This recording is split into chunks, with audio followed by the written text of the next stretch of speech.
या lecture series मध्ये आपण थेअरी ऑफ कॉम्प्युटेशन हा third year computer science and इंजिनिअरिंगला असणारा सब्जेक्ट आपण स्टडी करणार आहोत. या लेक्चर सिरीज साठी डी बाटू युनिव्हर्सिटीचा सिलेबस जो नवीन आलेला आहे 2026-27 साली तो रेफर केलेला आहे. तर हा सब्जेक्ट जो आहे तो मोस्ट ऑफ द लँग्वेजेसशी रिलेटेड सब्जेक्ट आहे, ज्याच्यामध्ये कम्प्युटरचे फंडामेंटल ॲब्स्ट्रॅक्ट मॉडेल जे आहे मॅथमॅटिकल मॉडेल याचा स्टडी केला जातो. त्यासाठी आधी आपण लँग्वेज काय असतं हे आपल्याला माहिती पाहिजे. तर लँग्वेज आपण जे ह्युमन कम्युनिकेशन पर्पज यूज करतो ते आपण बोलतो किंवा लिहितो त्याला लँग्वेज असे आपण म्हणतो. आता ह्या लँग्वेजचे पण दोन टाईप आहे, नॅचरल लँग्वेज आणि फॉर्मल लँग्वेज. नॅचरल लँग्वेज आपण त्याला म्हणतो की जी लँग्वेज आपण रोजच्या रोज कम्युनिकेशन साठी वापरतो नॅचरली. त्याच्यामध्ये आपण ग्रामर वगैरे फॉलो करायची काही अशी गरज नाही. आपण बोलताना कधी कॉमा किंवा फुल स्टॉप असं म्हणत नाही. पण फॉर्मल लँग्वेज जे रिटर्न पर्पज असते आणि फॉर्मल लँग्वेज मध्ये एक स्पेसिफिक फॉर्मॅट असतो म्हणून त्याला फॉर्मल लँग्वेज म्हणतात. त्याला एक फॉर्म असतो. आता ही फॉर्मल लँग्वेज जी आहे हे सेट ऑफ स्ट्रिंग पासून बनते, सिम्बॉल्स पासून बनते आणि काही रूल्सला लक्षात घेऊनच ती बनते. तर हे जे लिटरल्स आहे हे रायटिंग साठी आपण नेहमी वापरत असतो. आता दुसरा कन्सेप्ट याच्यामध्ये येतो एक ऑटोमेटा. आता ऑटोमेटा म्हणजे काय, तर एक self operating mechanism. Self operating mechanism हे दोन शब्द तुम्ही फॉर्मल लँग्वेज आणि ऑटोमेटा हा एक नवीन शब्द तुम्ही ऐकणार त्या सब्जेक्ट मध्ये. ऑटोमेटा. ऑटोमेटा म्हणजे काय, सेल्फ ऑपरेटिंग मशीन. हा लॅटिन वर्ड आहे, त्याचा अर्थ आहे मशीन. तर मशीन म्हणजे काय की मशीन हे एक कंट्रोल मेकॅनिझम आहे जे डिझाईन केलं जातं automatically follow the pre defined sequence of operation. म्हणजे याला प्री डिफाईन्ड ऑपरेशन दिले आहेत, रूल्स दिलेले आहेत आणि त्याच्यानुसार काय करतो तो आपल्याला रिस्पॉन्स करतो. तर त्याला ऑटोमेटा असं म्हटलं जातं. त्याच्यानंतर येते ऑटोमेटा थेरी, जे ह्या मशीनशी रिलेटेड आणखी थेरीज पुढे क्रिएट झाल्या. थेरी म्हणजे काय, तर एक प्रिन्सिपल्स म्हणा, फंडे म्हणा, ते तयार झाले. तर automata theory is a study of abstract machine automata as well as computational problem that can be solved using them. म्हणजे असे काही मशीन मॅथमॅटिकल मॉडेल आपण इथं स्टडी करणार. आतापर्यंत तुम्ही डिजिटल इलेक्ट्रॉनिक मध्ये कॉम्बिनेशनल लॉजिक्स विषयी तुम्ही स्टडी केला. आता त्या कॉम्बिनेशनल लॉजिकचा यूज करून आपल्याला बनवायचा आहे फायनाईट स्टेट मशीन किंवा फायनाईट ऑटोमेटा.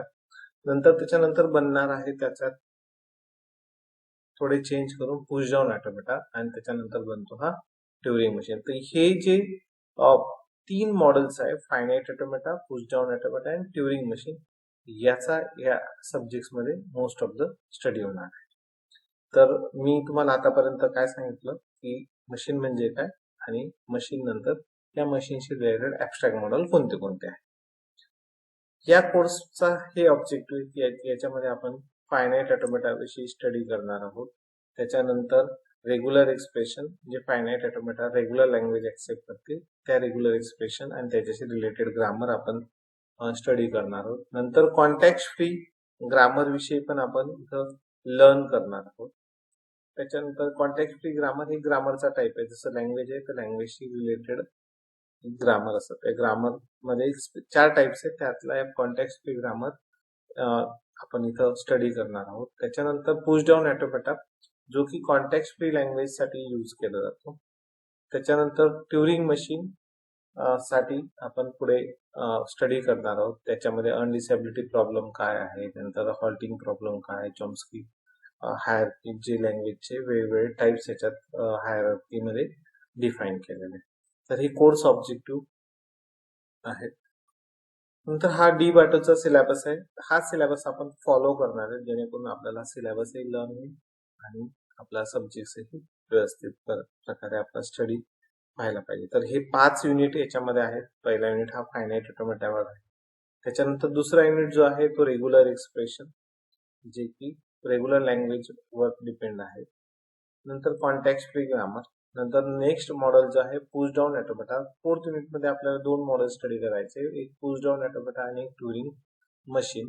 आणि त्याच्यानंतर हा 5th युनिट जो आहे तो थोडा ह्या 3rd युनिटचं एक्सटेन्शन आहे, ज्याच्यामध्ये आपण लँग्वेजच्या प्रॉपर्टीज, चॉम्स्की हायरार्की अशा वेगवेगळे याच्यात लँग्वेज विषयी शिकणार आहोत.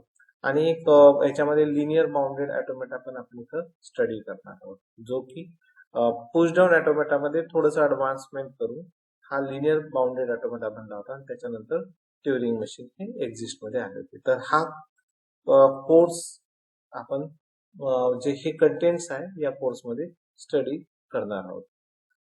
आता हा subject related to the GATE कसा आहे, तर हा मी स्नॅप घेतला आहे गेट सिलेबस म्हणून. त्याच्यामध्ये थिअरी ऑफ कॉम्पिटिशन नावाचा सेक्शन आहे, सेक्शन नंबर 6. त्याच्यामध्ये regular expression, finite automata, context free grammar, push down automata, regular context free grammar, pumping lemma, Turing machine and undecidability. तर हे कंटेंट म्हणजे मी तुम्हाला हा गेटचा सिलेबस दाखवण्याचा का, तर 100% गेटचा सिलेबस या डी बाटू युनिव्हर्सिटीने जो सिलेबस बनवला आहे त्या सब्जेक्टशी हा रिलेट करतो. म्हणजे तुम्ही हा जर सब्जेक्ट आत्ताच चांगल्या प्रकारे स्टडी केला तर तुम्हाला गेटचं प्रिपरेशन असं वेगळं करण्याची काही गरज नाहीये. तर ह्या सिलेबससाठी KLP मिश्रा हे बुक चांगलं आहे.